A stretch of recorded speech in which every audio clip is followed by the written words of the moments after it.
হে viewers, আসসালামু আলাইকুম। আজ আমি পুঁটি মাছ দিয়ে পালং শাক দিয়ে মাখিয়ে ঝুঁকিয়ে রান্না করব। ভিউয়ার্স, দেখতে থাকুন। এখানে আমি পেঁয়াজ নিয়েছি কুচি করা, ঝালও নিয়েছি ফালি করা, এবং তার সাথে আমি এই যে মশলাটা দিব, বাটা মশলা। আর এই মশলা দিয়েই আজ রান্না করব পালং শাক দিয়ে পুঁটি মাছ। ভিউয়ার্স, সাথে থাকুন, দেখতে থাকুন। ভিউয়ার্স, এই যে আমি পেঁয়াজটা দিচ্ছি, পেঁয়াজ আর ঝাল একসাথে দিয়ে দিব। তার সাথে আমি একটু পেঁয়াজ বাটা দিব। এই যে পেঁয়াজ বাটা, রসুন বাটা, আর এই যে জিরে বাটা, এই দিয়ে আজকে আমি এই যে রান্না করছি। আমি আর একটু পেঁয়াজ বাটা দিয়ে নিচ্ছি। এর ভিতরে আমি লবণ আর হলুদ, এই যে হলুদ দিয়ে দিলাম আর লবণ দিয়ে দিলাম, দিয়ে এটা আমি আগে মাখিয়ে নেবো। এভাবে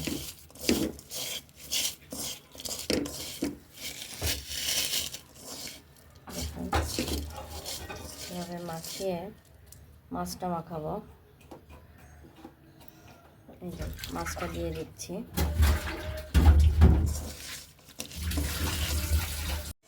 এভাবে আমি এই যে ভালো করে মাছটা মাখিয়ে নিচ্ছি মশলা দিয়ে। তারপরে আমি আবার তেল দিব এখানে। এই তেলটা দিয়ে আবার আমি মাখাবো।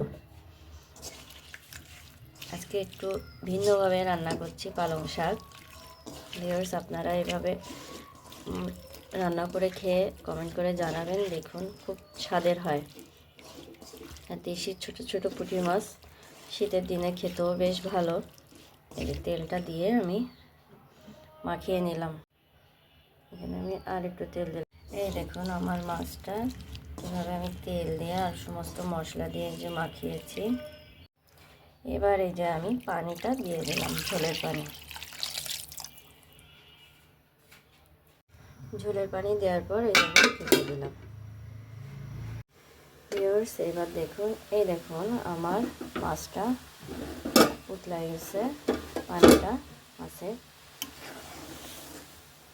এইবার আমি এই দেখুন, এই যে উতলা যাওয়ার পর আমি এই যে শাকগুলো এক সাইডে দিয়ে দিচ্ছি। এইভাবে পালং শাকটা এইভাবে সাইড করে আমি দিয়ে দিচ্ছি।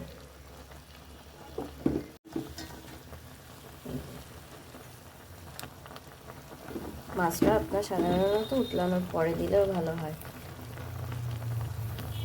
অনেকে একসাথে দিয়ে দেয় মাখায় জোগায়, কিন্তু আমি একটু পরেই দিলাম।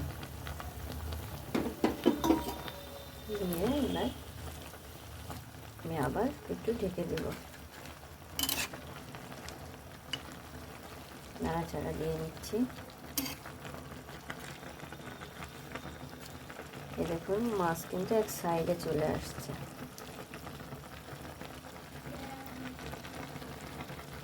এরপর আমি এটা ঢেকে দেব। এই দেখুন, এই যে শাক আর মাছ।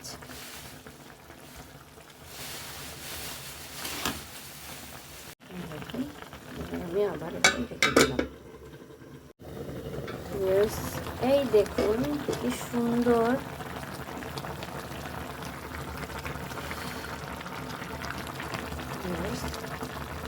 পালং শাক দিয়ে পুঁটি মাছ তরকারি।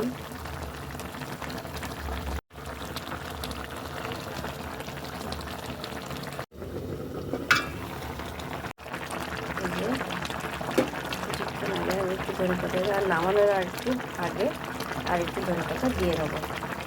এটা দিয়ে আমি আবার ঢেকে দিচ্ছি।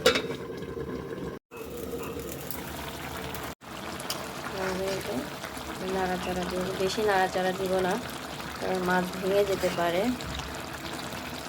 মাছ এক সাইডে, শাক এক সাইড হয়ে গেছে।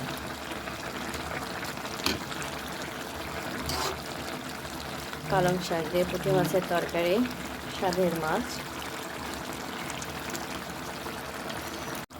ভিউয়ার্স, এবার আমি নামানোর আরেকটু আগে আমি এই যে একটু সরিষার তেল দিয়ে নিচ্ছি।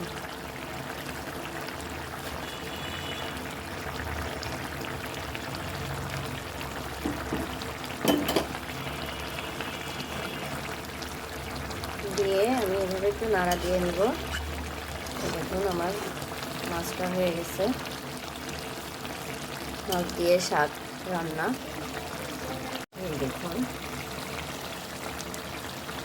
ভিউয়ার্স, এই দেখুন আমার পুঁটি মাছ দিয়ে পালং শাক দিয়ে রান্না হয়ে গেছে। এখন আমি এটা একটু পরে আমি এটা নামাবো একটু ঠান্ডা হলে। এই দেখুন আমার পুরো তরকারি হয়ে গেছে।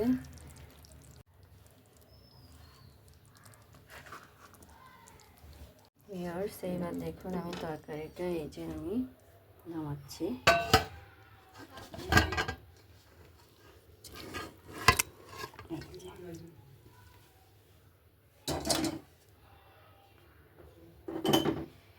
তৈরি হয়ে গেল আমার পুঁটি মাছ দিয়ে পালং শাক দিয়ে আমার এই রান্নাটা। যদি আপনাদের ভালো লেগে থাকে লাইক করবেন, শেয়ার করবেন, সাবস্ক্রাইব করে দিবেন, বেশি বেশি করে একটু উৎসাহিত করবেন, আরও নতুন নতুন রান্নার ভিডিও দেখাতে পারি। ধন্যবাদ।